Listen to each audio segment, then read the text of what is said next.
So thank you for being here. We're bringing together some community agencies and resources for our students being served in special education. I'll do some quick introductions. So my name's Corbin Young. I'm one of the special education teachers at the Adult Transition Program, and I also support secondary schools in another part of my role. And then I didn't add Doreen on here. Sorry about that. But we have Shannon, who's one of our special education directors for the East region. And then Doreen is also one of the directors. She's the executive director of special education. I don't know if any of you would just want to say hello, or I can see your face for a brief bit, or Yes, hi everyone. Good evening. Thank you so much for coming out, and we're excited to see such a large group of families. So, again, my name is Doreen Milburn, and I'm the new executive director of special ed, and I'm very honored to be here tonight. And I'm Shannon Pontevilla, Special Ed Director in the East Region, although next year you guys will see me at the middle school. I think this is the biggest group of participants we have ever had at Adult Services Night. So excited to see you all, and thank you, Corbin, for doing the event tonight.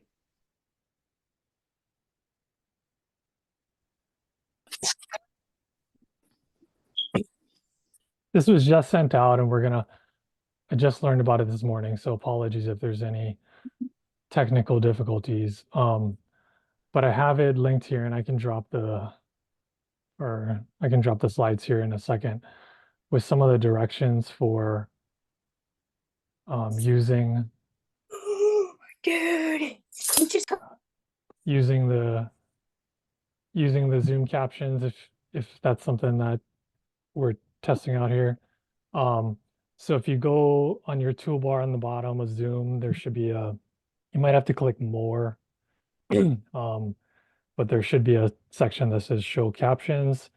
You have the option to turn on translation, select your speaking language and then your caption language. So for my sake, I selected English as a speaking language and then the caption language as Spanish. And then if at some point you want to turn those off, you're welcome to turn those off on your end too. So that's give people a minute to do that again. If you click on more or the arrow for show captions, turn on translation, choosing your speaking and caption language. We'll also have the subtitles in Spanish kind of at the top of the bar, as you might have seen earlier for when we're on PowerPoint. And it should work when other people are sharing screens as well, the way I've set it up. So any questions about that right now?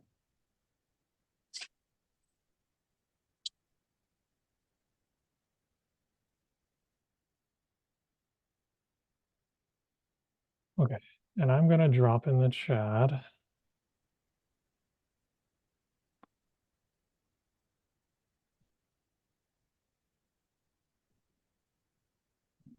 On this agenda, and then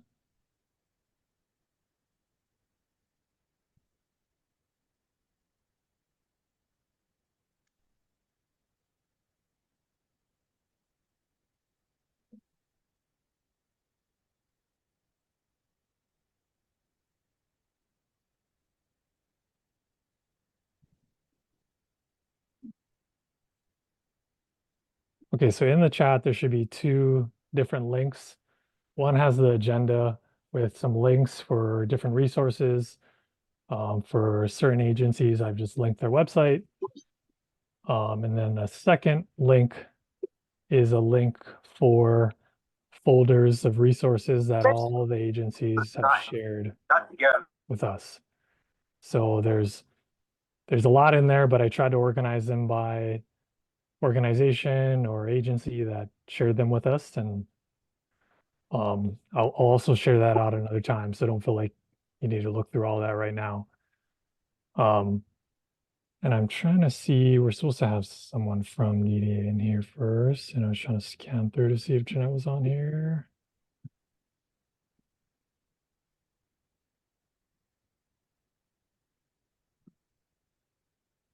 Okay. I don't see Jeanette on here, but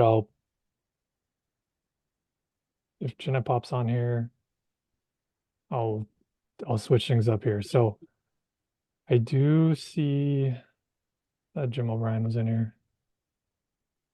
We can come back, but I can just read what I have here. So Developmental Disabilities Administration, that's one of the support agencies that we refer students and families to.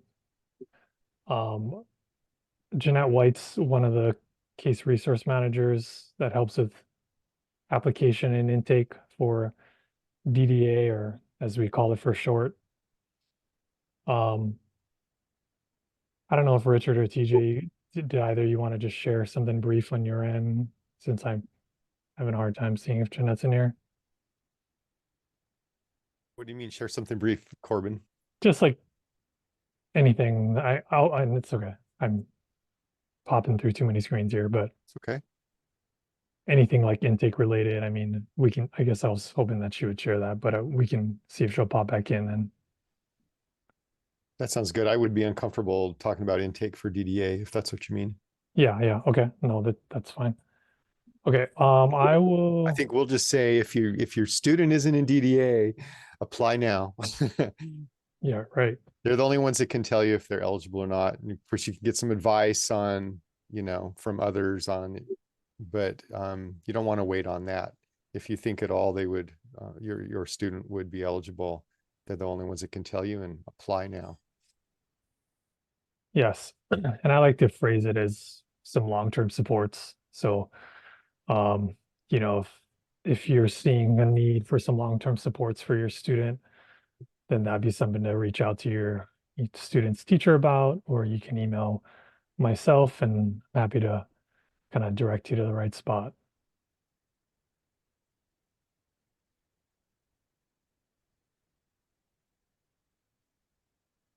Okay, well, transitioning right into that. So I know I've got Richard on here, Richard Wilson, and TJ from King County. And then I think Zandra popped on here from Snohomish County. So I've got your slides up here loaded in, and I'll just kind of click through, or would you like to share? What would you prefer? I think you have all the PowerPoint, so if you could just run it, that would be great. Good deal. Save some time. All right. Good evening, everyone. We're here tonight to talk about school to work. We have a special partnership with the Northshore School District, where students who live in Snohomish County or King County can participate in the King County School to Work program. We'll talk about that more briefly tonight. So next slide. I'm not seeing the slide. Is that just me? I think it's You just seeing you. it, Yeah, we can see it. TJ? Interesting. At the top where it says view, you might This the new update. Thank you. I'm with you. Corbin Young's screen. Sorry about that. So I'm TJ Protho. I'm one of the 4 county coordinators for King County. We also have Emily Hart and Cassie Glenn, who aren't here tonight, and I'll let Richard introduce himself. And I'm Richard Wilson, the 4th one. And then Xander, if you wanted to come in on and introduce yourself and your team, that would be great. Sure. Hi, everyone.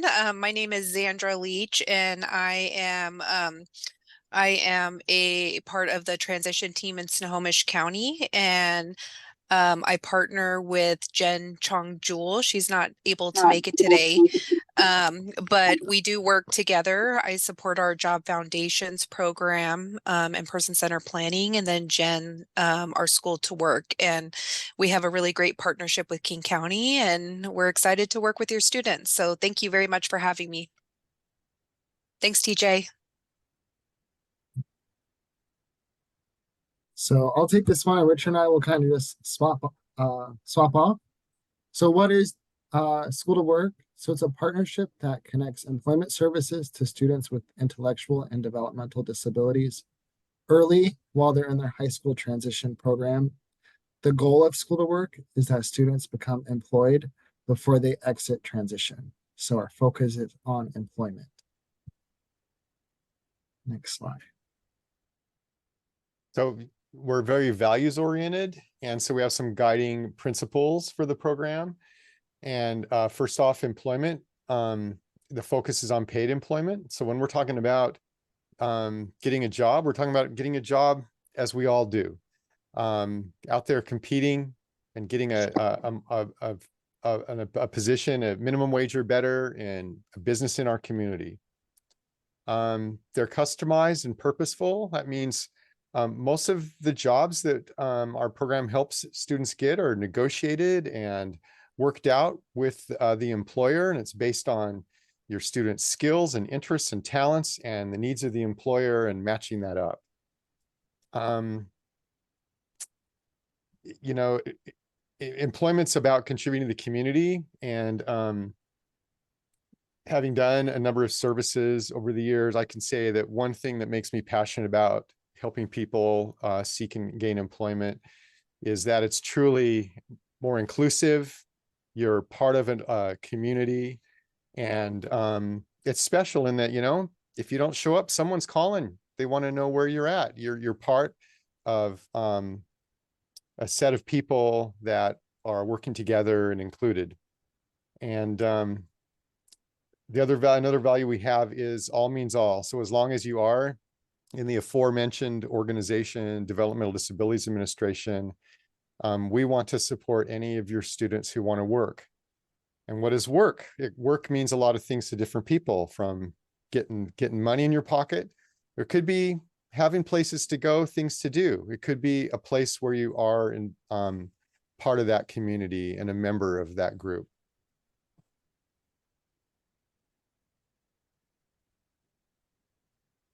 Okay, the formatting didn't really come through, but basically it's a team approach. So the good thing about School to Work is that there's a team behind the student and the family. So that can include counties, Division of Vocational Rehabilitation, or DVR, which is a funding partner, and you'll hear from them tonight. Northshore School District. We can offer technical assistance and training, family organization, advocacy organizations, of course, the employment agencies or the nonprofit that's going to help your student find employment, employers in the community, and DDA, or Developmental Disabilities Administration. So all of these entities come together, and the focus is on student success and student employment. And I'll just chime in real quick that, yeah, Richard, TJ, School to Work team, Sandra and Jen, we have a good working relationship where we have quarterly meetings, we're collaborating, communicating, asking questions, kind of challenging each other to, you know, meet that goal of trying to help students be employed and gain the resources that they need. So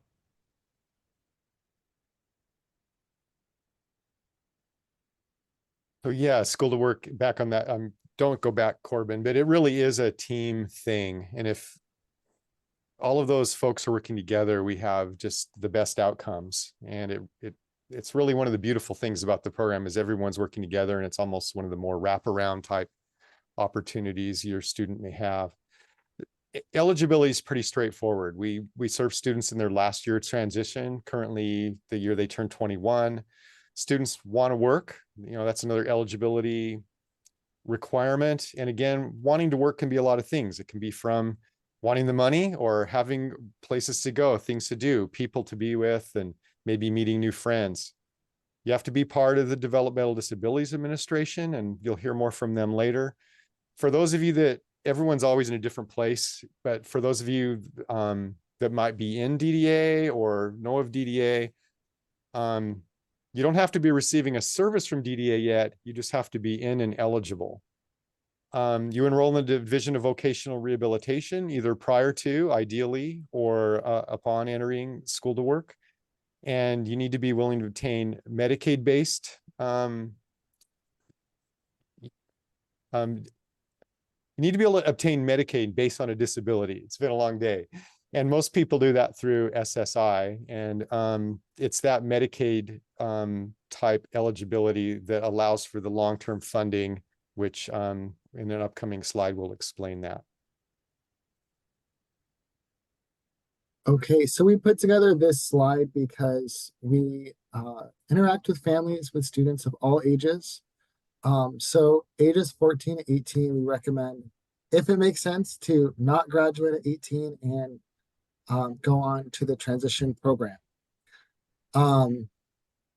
Also applying to DDA now, there's benefits that you as parents or caretakers or guardians can start getting through DDA, or Division of Developmental Disabilities Administration, as well as applying to the Social Security Administration for SSI, or Social Security income. That can take 6 months to a year to longer. It's quite a frustrating process, but the earlier the better, we think. In that first year, Apply to School to Work program, we take applications early, and once we get that application, we tell you the next step. And applying or connecting with DVR, Division of Vocational Rehabilitation, is also recommended. In that second year, you'll want to research and choose your employment agency. We host virtual events for that. There are 3 agencies, Northwest Center, Vadis, and Provale, that work exclusively with the Northshore School District, and they all do a really good job. And then possibly complete the Job Foundation program, which is basically just observation in a classroom setting with the report at the other end of it. That last year is really when the focus of employment comes into play. So the student can start School to Work as early as July 1st. That last year, they'll work with the employment provider to identify job goals and participate in meetings with DVR and the team, and support the student in finding employment. That is really the goal. We want students to have employment before they exit school. We understand that it's a challenging and scary time for students as school comes to an end, and we hope that they can transition into community and paid employment. So folks, I uploaded into the chat one timeline that we use for the King County School to Work program. And I can just say the timeline is your best friend, because what you're doing as your student gets older is you're strategically positioning them to be in a place where when they need the funding to do something, or they need the eligibility such as that Medicaid based on disability eligibility, that they have it. And it can be so overwhelming. It's really great to look at a timeline and look at, hey, take it one step at a time. And I see Denise Redding is here, so I'll steal your thunder, Denise. And I think I've heard you say, Denise, it's the elephant, take one bite at a time, and you get there. So everyone's in a different spot here. I know some of you have been taking these steps and others not. The School to Work team and others here in the room, we're here to talk and help you figure out your next step. That's sometimes the key thing. Well, what's the next thing I need to do? In terms of age range, it's just best to look at your student's date of birth and look at that transition year. And then we give a guideline here. So if your student's going to turn 21 in 2026, where that school year, then really we want an application no later than 2025, September 25. You can see that there. Honestly, folks, we're going to take an application anytime you give it to us. And we highly encourage you to work with your school or just directly get an application to us, as soon as you're leaving the high school and entering the transition program. One last quick thing. The reason we suggest that is if our job is to help you find that next step, when we get your application, you're giving us releases of information. We can make sure that your DDA situation is in place, or, help you figure out what that next step is to help you strategically help your student navigate forward with their life. as it relates to support services. So yeah, Richard just went over this Oh, basically. sorry, TJ. No worries. So you submit an application. So for King County, it's on our website. Snohomish, there's also, I believe, you just do it online. Correct me if I'm wrong, Sandra. Yes, that's correct. Either application is fine. We coordinate, we partner together. And then we will reach out as we get the application and say, great, you're eligible for the program. Here are your next steps.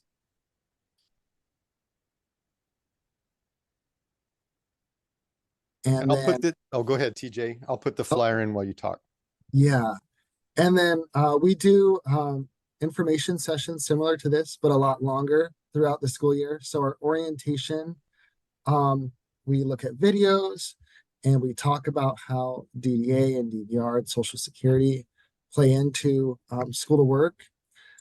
We answer questions, and the goal of that is for families to figure out their next step. So maybe it's apply to school to work, maybe it's select your employment provider, maybe it's apply to DDA. We really want you to leave knowing what your next step is. It's pretty informal on participants' end. You can have your cameras off, just listen. You can come to more than one. We really want you to just come and listen and gather whatever information you can. And we'll add that it is a lot of information. The system is complex and there's a lot of different steps, as Richard mentioned. And so just sometimes it helps to hear it more than once. So feel free to attend one of those. And then we have our provider meet and greet, which is also every other month. That's where you can interact with the employment providers and select the one that your student would like to work with. We will have new dates. T-Rex. Dex, Rex, Tex, T-Rex. So yeah, so the next one we have is June 6th with it, which is the provider meet and greet, but we're gonna look at our calendars and get out a new flyer probably within the next month for next year's or next school year's events. Xander, did you want to touch on any Snohomish events? You know what? I'm sorry, I didn't even think to look. But we do have a lot of information on our Snohomish County website. I'll go ahead and put the link there. And then I loved the slide. I think it said all means all. And so I just really want to share that the county and we're here to help in navigating, help students navigate, help teachers, families with needed resources, and really connecting so that you do have a team that will support you through the transition so that it is smooth. And I think we use employment, that word, and it can be very scary, but it also is opening doors to a lot of different pieces and resources that your student may need in the future. So getting connected early and kind of going through this process when it's not a rush, I would always recommend. So the earlier, really the better. And yeah, thanks for Corbin. Thanks for setting this up and for having us. Thanks, TJ. Thank you, TJ. Thank you, Sandra. Thank you, Richard. So that concludes our presentation. So we'll be around. We'll put our contact information in the chat, or you can ask us any questions directly. I'm not sure of the time, Corbin, but we'll be here. Yeah, sounds good. Thank you. And yeah, I will share this out. So if, we're gonna have a lot of information, so you can review it another time as well. So, okay. I believe we've got Jim O'Brien here. Okay, perfect. And I see David in there. Perfect. So I know there's a lot on here, but DVR is another agency that we partner with. And like TJ and Richard and Sandra mentioned, usually a part of the Go to Work program. Like the other section that we do break it up by counties. So we communicate with certain people based on the county. So Snohomish County, certain people, King County, certain people, and based on where you live. So I'll let kind of Jim and David take over Yeah, here and sure. introduce Thanks. themselves. Yeah, thanks, Corbin. Hi, everyone. My name is Jim O'Brien. I'm the supervisor of the Linwood DVR office. We serve the Snohomish County North Shore students, and I'm joined tonight by a team of DVR folks, and I'll let them introduce themselves. Why don't I begin with Diane, who is the vocational rehabilitation counselor in Linwood with me. Diane, you there?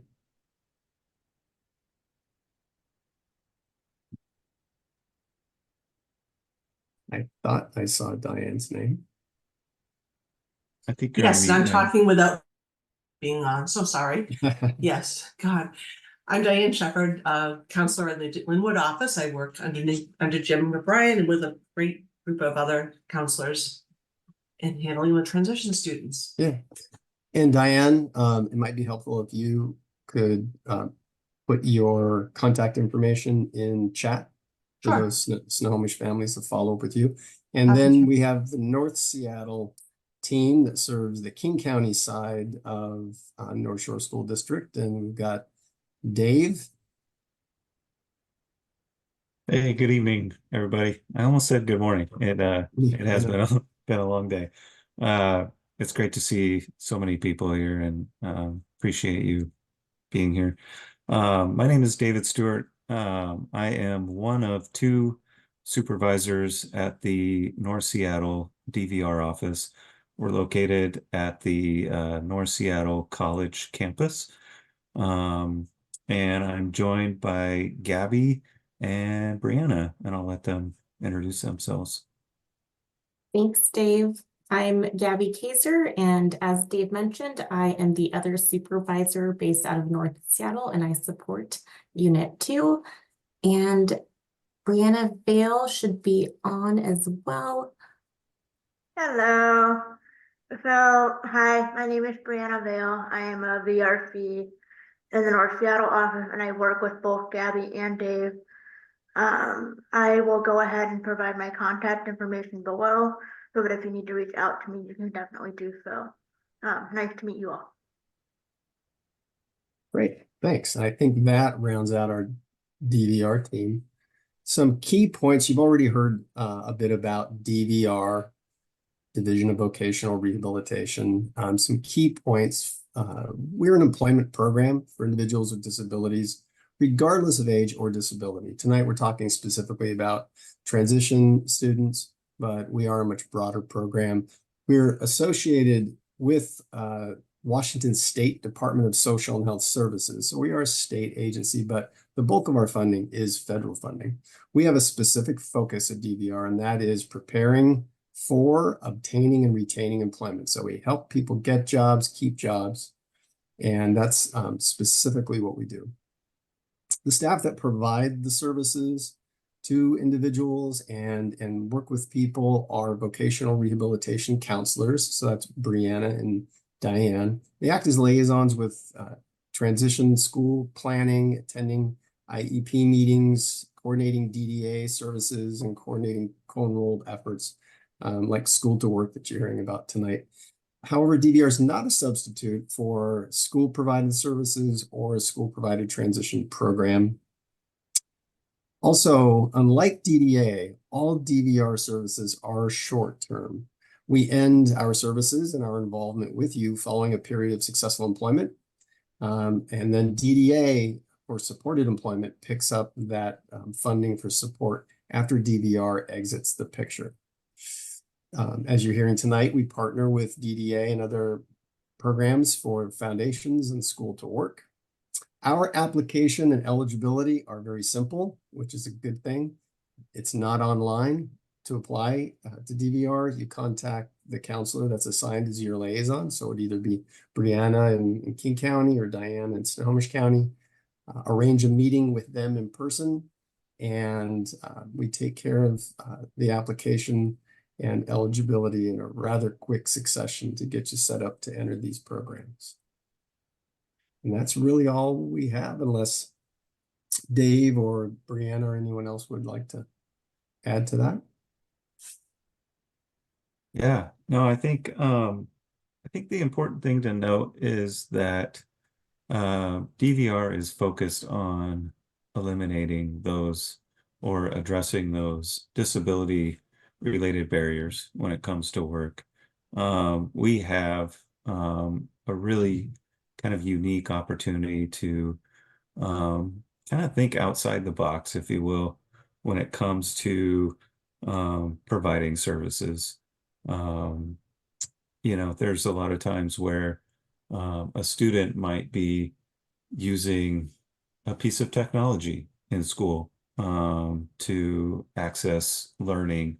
But when it comes to employment, how do they either use those skills or use that piece of technology when it comes to work? Well, that's kind of where DVR comes in. We're able to kind of help think about what those things that might be needed when it comes to a work place. So um, it's it's a really fun, like I said, and unique opportunity. We really enjoy thinking about what it is that somebody might need when they get to work and having those supports in place even before they get the job. So reach out and if you have any questions, we've got our contact info in there. And anything else to add? Maybe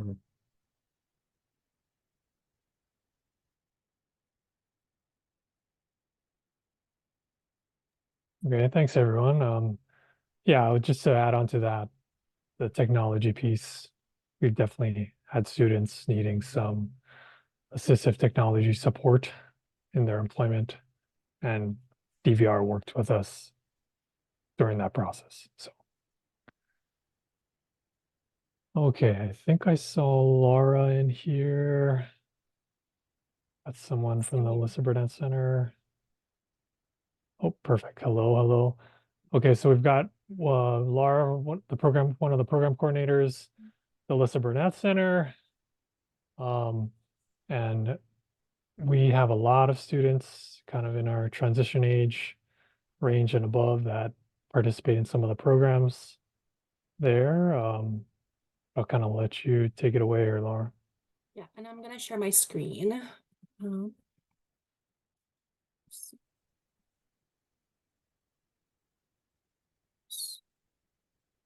I think I allowed it. Are you able to?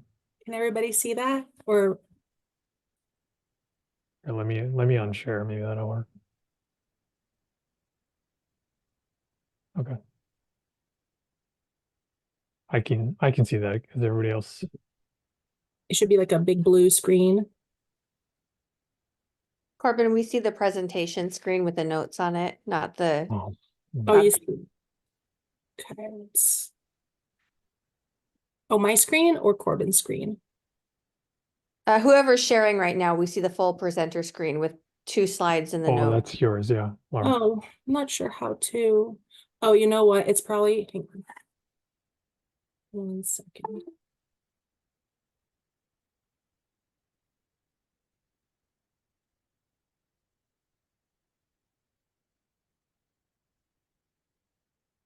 Okay, can you see just the blue screen now? We're good. Okay. All right. Well, thank you so much for having me. My name is Laura. I'm one of the program coordinators, like Corbin was saying, and I help with our volunteer programming primarily, but also with some of our community partners and just some of our programming for the students as well. So the Alyssa Burnett Center, we kind of came to be as a way to provide opportunities for lifelong learning for people with disabilities, intellectual and developmental disabilities for over 18. We primarily have programs that really encourage building on their strengths, gaining independence, and having a community, and also encouraging that community integration. We came to be, we started in 2014, and we are part of Seattle Children's, housed under the psychiatry department, but our location is currently non-clinical, but we would like to in the future provide some opportunities as we look forward And the way that our program is run is that we run year round. So we have classes January through December, and we run in a quarterly system. And so we'll have classes in winter quarter, spring quarter, winter quarter, and spring quarter, summer quarter, and fall quarter. And each quarter is about 12 weeks. And the registration kind of looks a little bit like you would see in a community college setting, that we registration season that's open, and then students will register, and then once classes are confirmed and the new quarter starts, they maintain that schedule for the entirety of the quarter. Our students are 18 and over. The majority of our students are in their 20 to mid 30s. And so, but we don't have a cutoff age. So we do have students who are older than that. We have students in their 50s or 60s even. Most of the students that come to us come after a transition program. And so we've even had students from the ATI program at Northshore School District who kind of do the transition program and are participants with us, or they join the program after they've concluded their participation in the transition program. Most of the students that'll come to us, they are really looking for opportunities to grow and develop in their skills, but most of all, having a place that they can come and be a part of a community. So that's what we really aim to offer at the center. And we try to provide opportunities as best as we can for everyone, regardless of their need for financial support. So we do offer some scholarships, but the primary way that about 80% of our families do pay via DDA respite hours, but we also have, like I said, scholarships available or out of pocket. You pretty much just left. I'm sorry? Sorry, was someone saying something? I think somebody was just unmuted for a second. Oh, You can give okay. Sorry. Okay. And we do try to also provide opportunities for all abilities and all support needs, including students who might have some more challenging behaviors. We really try as best as possible to work with the families and with the students for the Alyssa Burnett Center to be a place where all the participants feel welcomed and a place that they can belong. So to get started with our programming, we do have an intake process. And so it starts with a form submission. All these steps are detailed a little bit more intricately in our website, but I can also provide a link in the chat and just a little bit along with my contact information. But the first step would be to submit a form. Following that form and just being in contact with us, we will then schedule a call with one of our behavioral analysts, and we just have this phone call to talk a little bit more about what the student needs would be at the center and how we can support them in their participation at the center. After that, we'll schedule an in-person intake appointment, just so then the people who are the families can come and see the center. The students can maybe hop in a class or two to kind of get a feel of the center and just the area that they're in. And after that, they'll have a meeting and follow up with what the registration would look like. I will say that the process time for all of this to happen does vary. We currently are having a high volume of interest. And so the intake appointments are a little far out in relation to what they usually are. What they usually are. Usually the intake appointments are like about a month out, but because of the high volumes we're seeing right now, it might take closer to 3 months or so to get an appointment to come and see the center. And so right now, people who are submitting intakes are most likely looking towards joining in the fall, since our intake appointments are not available right now for the summer. But I would still encourage for people to submit an intake form, because in the off chance that there's like a cancellation or something, there might be some room to have like those intake appointments that pop up in between now and then. This is just a visual of what our summer calendar looks like. And so it just kind of showcases the different opportunities that we have throughout the week for the quarter. So we have wide variety of different classes that we offer for the students to engage in, very different modalities. So we have art and music, fitness, recreation, and skill building. And so we have anything from ASL, so American Sign Language, to music classes. We have a baking class to really like hone in those life skills. We also have like social skills class, I believe. I'm not sure where it is on the schedule, but we have lots of opportunities throughout the week. And so we really try to encourage the students to sign up for something that they are interested in and maybe can find opportunities to engage in with their peers. Now, there are some classes that have like a color code assigned to them, and I'll talk about that in the next slide. So most of the classes, like you see on this schedule, they're gray. And so they're classes that the curriculum for them are designed for anyone and everyone. But some of the classes have a curriculum that's designed for a higher support need or less support need. And so the classes that are blue, they're more suitable for individuals who might require more prompting. Maybe they might be more successful in a setting where the class is in a slower pace. Sometimes they might require a caregiver with a hand-over-hand assistance. Yellow classes kind of fit in that middle, and red classes are for individuals who are more independent, require minimal prompting.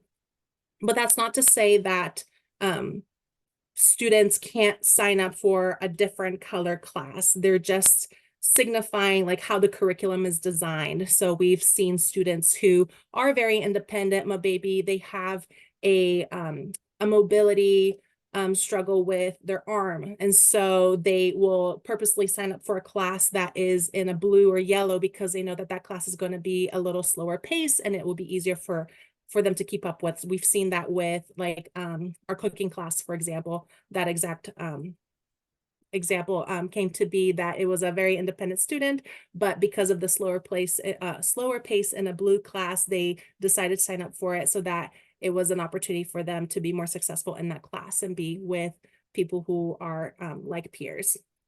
And so when designing the curriculum, the recommendations are listed below on what we kind of take into consideration. So like the verbal directions, hand-over-hand assistance, support and transitioning between activities.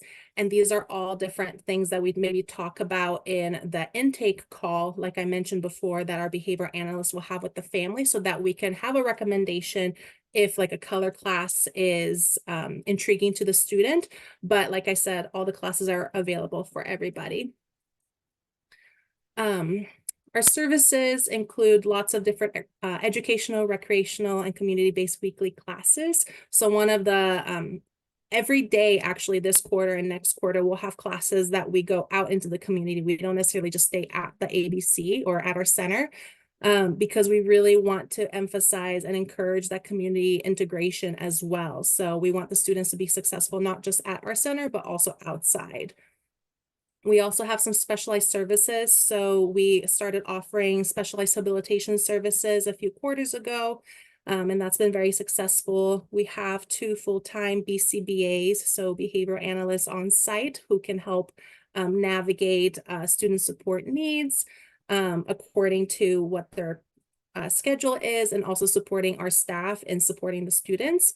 And we do have a very strong foundation in equity, diversity, and inclusion. So we really want this to be a place for all the students to really thrive and be successful in. As I mentioned earlier, we are also forward thinking. And so the services that we have now, we do hope to continue expanding and offering more opportunities, especially as we're seeing an increase in demand as well. And we're hoping to in the future have vocational services and clinical services. But that's something that is still going on in conversations, but that's just something to be on the lookout for. We do have some social media pages, and so I would invite you to take a look at them and see just things that we are doing throughout the quarter, and if there's any upcoming activities that is open to the community. And our intake coordinator, Shivani, is the primary person who people would contact if they're interested in participating at our center. And so I have a link here on the PowerPoint slideshow. So I'll forward this PowerPoint to Corbin and see if he's able to share that with the families in the next few days or so. But I can also make sure to link these links in the chat in just a moment. So, and that's what I have. Thank you.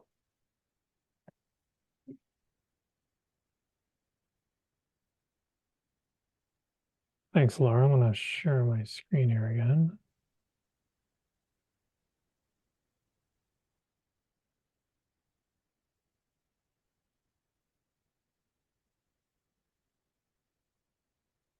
Corbin, there's a question in the chat that might be applicable for you to answer about a student graduating ATP next year.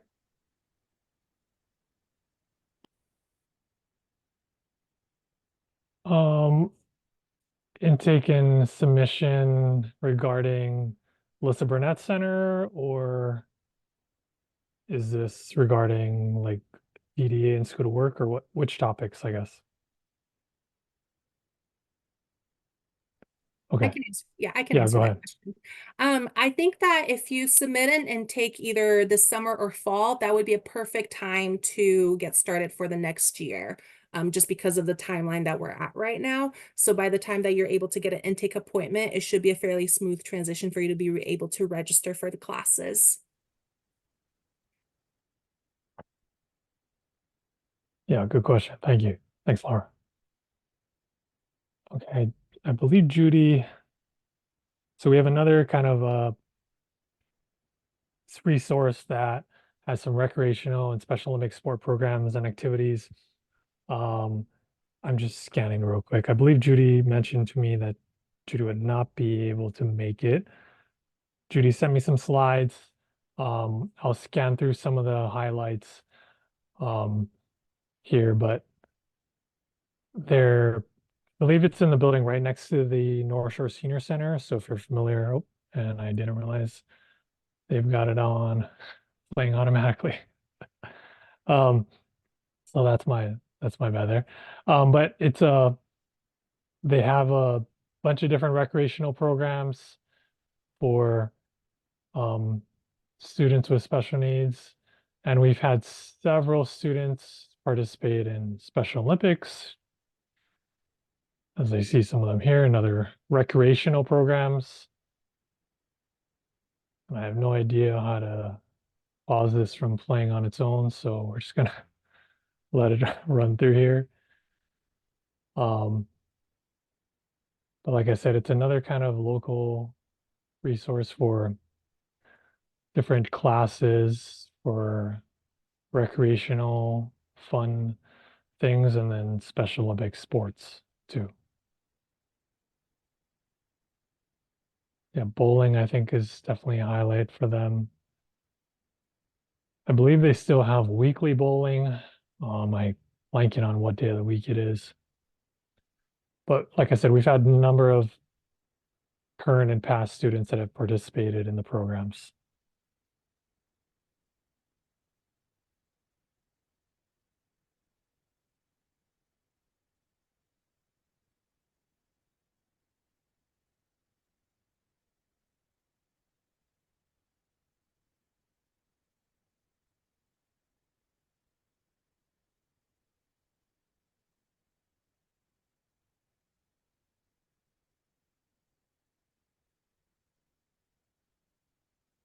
Just a few more slides here, so I will let it run through.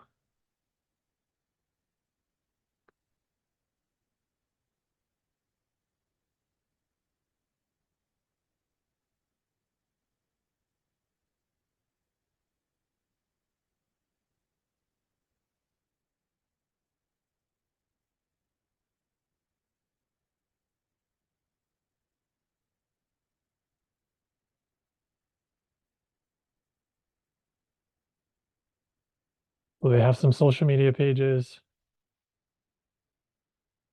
But yeah, best way to find them would be to go on the Northshore Senior Center website. And I have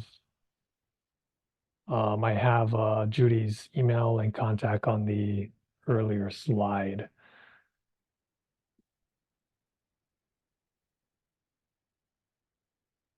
Okay, Nikki is on here, and Nikki's sharing things in the chat. I have your slides on here, Nikki. Should I just click through? Yeah, well, I can. Or- I have it up as well. And I'm sorry, I didn't mean to share so quickly in the chat box No, before no you worries. were done with Wrangler's slideshow. No worries. I'm gonna kind of bump out here and then you can Yeah, then I can go share. ahead and share my screen. Let's see. Hi, everybody. My name is Nikki, and I'm with the ARC of Snohomish County. So I know for families in the North Shore School District, you kind of straddle both. And I just want you to know that if you are part of King County, that's okay. You can go ahead and give us a call. We're very similar to the ARC of King County. Here is our mission statement, that the ARC fosters respect and access for individuals with intellectual and developmental disabilities and their families, giving them the power to achieve a full and satisfying life. You know, the ARC of Snohomish County is a family-driven organization devoted to empowering individuals with intellectual and developmental disabilities to lead fulfilling lives. You know, we strive to create an inclusive, compassionate community by raising awareness. We do this by providing connection to community resources to meet the needs of people with intellectual and developmental disabilities and their families. And we do that in a lot of different ways. This basically outlines a lot of the programming that the ARC of Snohomish County provides. ARC of King County, like I said, is very similar. I think they actually have a lot more programming than the ARC of Snohomish County. And it's all free to everybody. And like I said, if you want to join the Mother's Network or Father's Network and you're in King County, that's okay. We are open to everyone, along with our speaker events. And I think the only part that what we would probably do if you get a hold of us and you're looking for one-to-one assistance over the phone. So if you call and you talk to me, I mean, that's fine. And then when I find out you're in King County, I'll probably do a soft handoff to King County. And that's usually how we work together. King County does a lot of that as well. If you call the ARC of King County and they find out you actually live in Snohomish County, they'll just do a soft handout to the ARC of Snohomish County. And I know sometimes parents, maybe they have enough on their plate. And I know this because I myself am a parent. I have 3 kids. And so if the staff at North Shore get your consent, they can fill this form out and send it to us, and we'll call you. We don't cold call. So if you know a friend and you call me up and you say, will you please call my friend? I'll say, well, no. They need to know that I'm going to call them. And what part of our programming, what's really cool is we are part of the parent-to-parent network, which is a nationwide network, very similar to the ARC, because the ARC is also a nationwide network. And that simply means that if you really want to connect with a parent and say your kiddo has a unique or complex disability that might be rare, we can access the database to hopefully, have a parent for you to talk to. They may not be within your community, but there is comfort in talking to a parent who understands what you're going through. And that's really what the ARC is all about, is connecting with other parents. We do this through support groups. So we have a Mother's Network. Our Father's Network is actually meeting tonight in person at our ARC office at 7 o'clock. We also have our Padres Unidos group. We have Luz is our Spanish speaking coordinator, and she runs that program. we have Caregiver Connection, which is taking a summer break right now. And that's for all caregivers, because, you know, oftentimes maybe you don't want to go on a Sunday morning or Saturday morning for Mother's Network or Thursday night for Father's Network. Caregiver is open to everyone, because sometimes you're not a parent, maybe you're a sibling or you're a grandparent. We do recognize that a lot of people might find themselves as in a caregiving role. And I guess what I really want to emphasize is our staff, we are all caregivers, or our staff experiences a disability themselves. And speaking to this group, where it's all about transition, I have a young adult son who went through his transition program in his school district, and he's now 24. So when he was 17, I was sitting right where you guys, well, not online, it was in person at the time, and trying to figure out what should my next step be. There seemed to be so many different things that I had to remember to do, and it did feel overwhelming.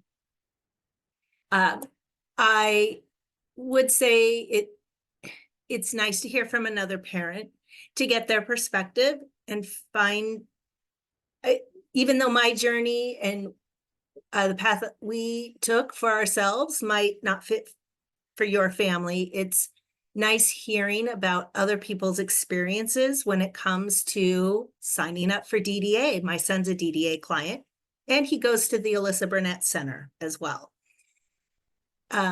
We also signed up with School to Work, and we got coordinated to all the adult services. So when he exited his transition programming in 2020, when everything was shut down, he was able to find a job.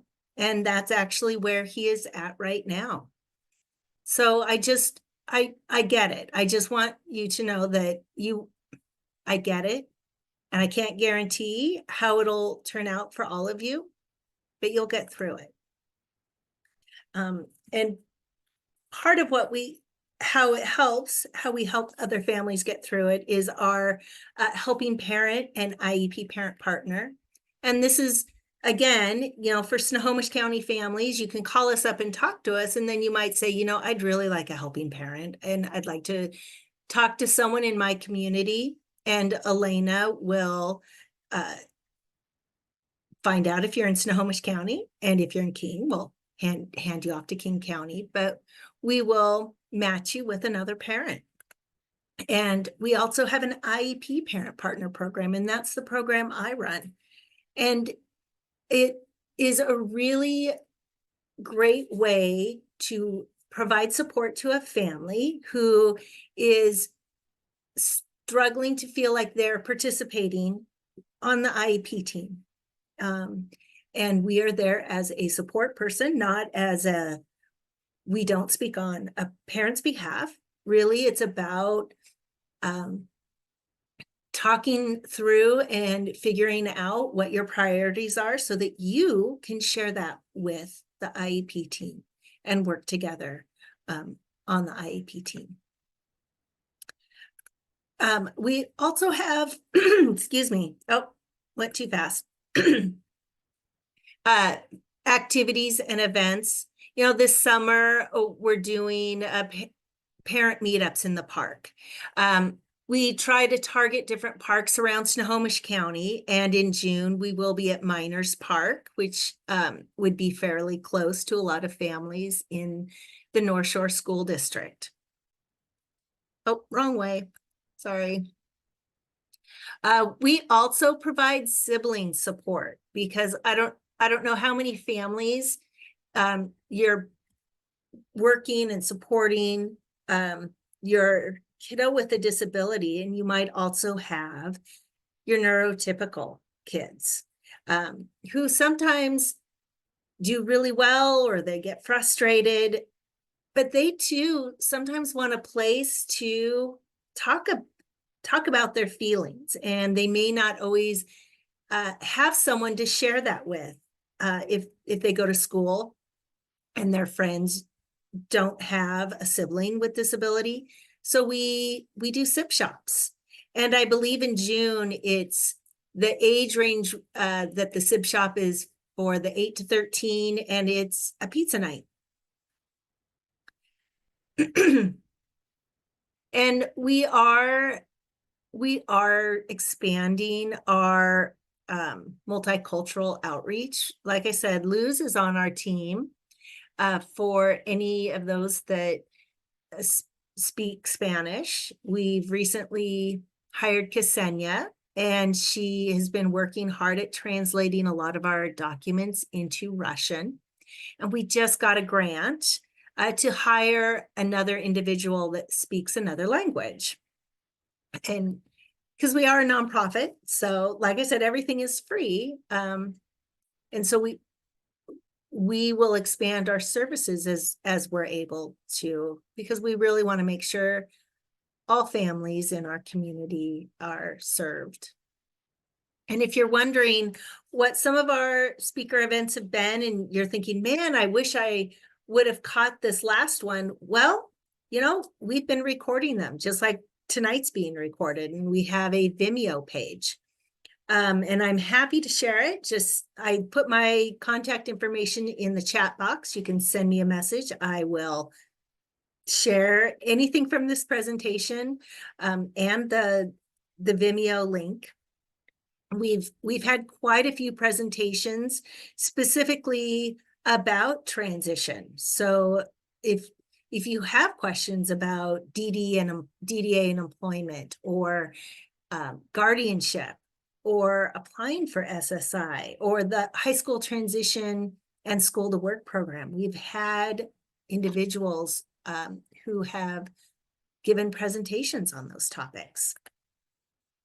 So I really recommend that you check it out, because what's really important is to learn as much as you can, and it might help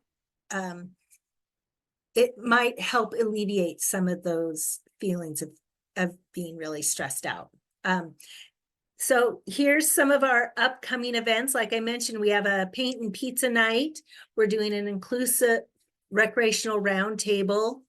Our parent-to-parent in the park, those are the parks that you'll find some ARC of Snohomish staff at. A guardianship workshop with Denise Redinger, and I think I saw her I think she'll be presenting a little bit later, as well as our other SIB shops that are coming up. And that's not all. I mean, I'm part of the Connecting Family team, and we're really wanting to connect families together, but we also recognize, you know, there's a lot of people out there, they want to see changes or improvements. And so we have a leadership team that does leadership training to help develop, to help you articulate your story and maybe even take it to Olympia, as well as volunteer training. So if you see yourself as a helping parent or IEP parent partner, please reach out, because there's a huge impact when a parent doesn't feel alone, and that is done by parents connecting with other parents. So please reach out if that sounds interesting to you. And also, connect with us. We check out our website, sign up for our newsletter, so you'll get our calendar of events. We're on Facebook. We have several different Facebook groups, and we also send out various quarterly newsletters. So we really try to reach out, connect, and inform our families. And I hope to connect with you soon. Thank you. That's me. Any questions? Thank you, Nikki. Appreciate it.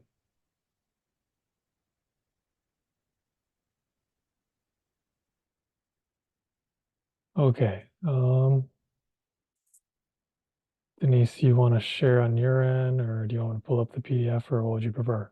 Oh, thank you for asking, Corbin. No, I prefer to just speak off the top of my head, but we do have the handouts that you have linked. So for anyone who wants more information, there's an FAQ and a few other things there.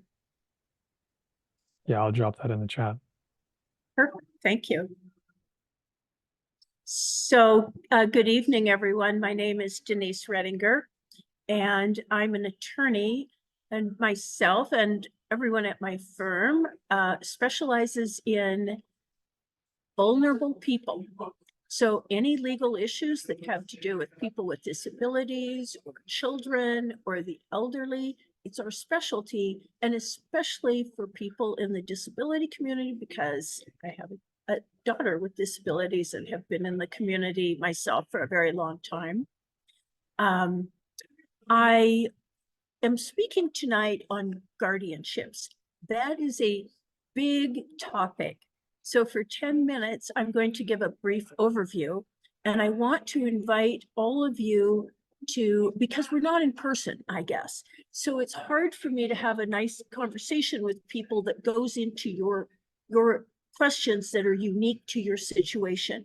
So I want to invite all of you to go to my website. We do free consults. To call me or email me. There is no charge for it at all. So that I can help if you have any individual questions that we're not able to get tonight. As you just heard, we do also longer presentations on guardianships, but even an hour or two isn't enough. So please reach out to me if with your individual situations, if I can help. I would like to begin by talking about what a guardianship is. When a person in the United States reaches the age of 18, they reach what's called the age of majority. And therefore, the Bill of Rights apply to them. Under age 18, your parents make decisions for you, but when you reach the age of 18, person is on their own to make their own decisions. They get to vote, and they have all the freedoms that we have in this country.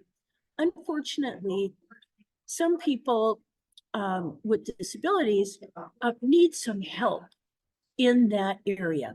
Let me give you an example of probably the most important to many of us, and that is medical. At the age of 18, a person is to direct their doctors and to make decisions on their own. Their parents are no longer authorized to do that by law. There are some laws that allow them, but that they're not always followed at all. So if you have a guardianship, what happens is that your parental rights cross that 18-year-old threshold, and now you're able to make the decisions legally in the area of medical. So what a guardianship does is allow the parents to still act even though they couldn't before. That's why a guardianship has to be done through the courts. You need a court order because you're overriding a law that takes away parental rights. You're actually keeping them, and you need a court order to do that. Interestingly enough, when a person or parents first call me to talk about guardianships for their son or daughter, the first thing I do is evaluate whether a guardianship is appropriate, whether a durable power of attorney is appropriate instead, and I'm going to explain that in a minute, or if a guardianship is appropriate, which type of a guardianship is appropriate for their child. Some of our people with special needs are able to function with a durable power of attorney instead of a guardianship. A durable power of attorney has no court involved. So right at the beginning, it's cheaper. It's cheaper. You don't have to go through the whole court process. And it is a contract. So let's say that John Doe and Jane Doe phoned me up and said, we have a child with special needs. We'd like to know what's appropriate. I would begin by asking questions about that person with special needs. So I could see if they had the ability to understand a contract, the contract called a durable power of attorney. If my questions result in the fact that the person could understand the contract, I go to step 2 on the durable power of attorney. And I talk to the parents about, will their son or daughter override it? For example, if with my medical example, you're in a doctor's office and the doctor says, we're going to have to take out those tonsils. And your son says, no, I'm attached to these, you're not touching them. And of course, the parents, that would be overriding what is appropriate for that person. So if the person with disabilities does not take advice for any number of reasons, we would not do a durable power of attorney. It would be too dangerous. So even if they could understand it, if they might override some area, we don't want to put that person at risk. If we can do a durable power of attorney, we do one. It's cheaper, it's not as intrusive, and it's what's called least restrictive. If we do need a court order and need to do a guardianship, we would design the guardianship to fit your particular son and daughter. So we would have it, the court order would restrict and help in areas where we need it. For instance, maybe the person with special needs is very frugal. So we might not need to have an intrusive guardianship that covers the money as much. So we work on an individual basis to design what's needed for the person with disabilities, depending upon where it's needed and where the parents feel comfortable. I would like to also say that the court process is, we have it down to a science. It's smooth, it works well. Once in a while we have a little bump, but it's not big. It just means it's extended or something. So I have many people who call and say, oh my gosh, and they're worried about the courts and will it go through and things. And you know what? The courts help our people with disabilities, and we know how to get that done. I think my time is up.